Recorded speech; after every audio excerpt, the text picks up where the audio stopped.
do you see a vision for the Redeemer to take Jews, take them to where they need to go?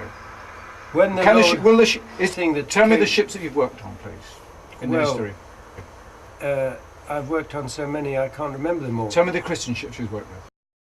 Well, the first Christian ship I went on board was the Doulos when I was piloting ships in Southampton.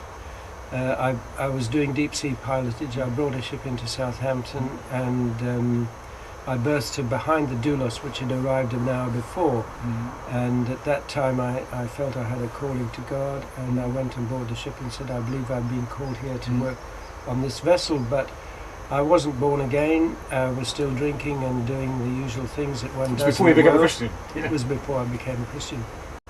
So I saw all these Christian people there, and I felt I couldn't really, live amongst them, doing the things I was doing. Oh, so you felt slightly guilty, a little bit? Well, or not really? I knew, not really, but I just knew that I wasn't able to sort of mix with that sort of people at this present time. But I felt that I'd made a statement, and when but these men that you've mentioned, have you heard of YWAM ships? I never went to the Doulos at the time when I mentioned it in Southampton, but ultimately the Lord led me into the work on the Anastasis, which is the YWAM ship. Oh, really? Now, I understand you was a captain of or the pilot or something of the Good Samaritan. No, I was captain on the Good Samaritan, which was the second ship that YWAM had in the early stages when she was being fitted out. So, I've heard there was a ship called Logos at some time.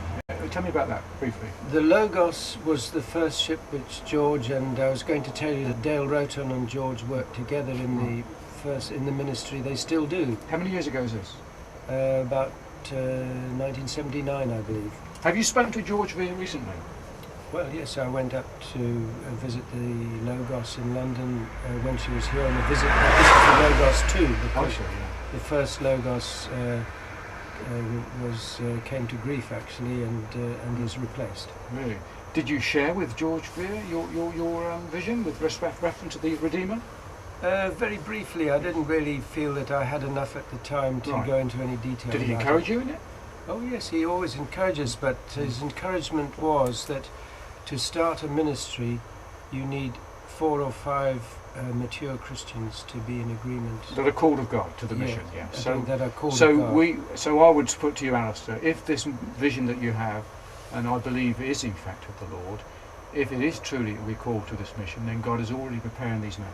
Of course, I prayed that on the way here this morning. He's equipped them, He's prepared them, and they will know. Oh, of course. They will answer the call. I prayed that prayer this morning on my way here. That's the prayer.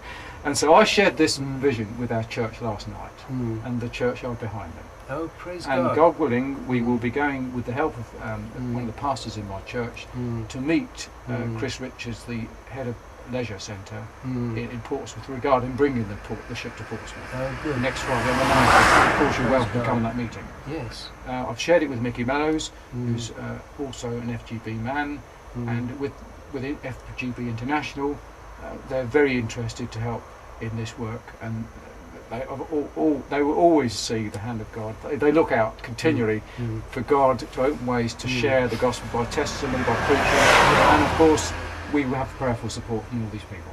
Great. So that's the day. We're off now to do some work, so we've signed off now. What's the time, please? The time now is, according to this, 11:08. 11:08. Let's just show you where we are. We've come up to a high place, just a bit away from everywhere, and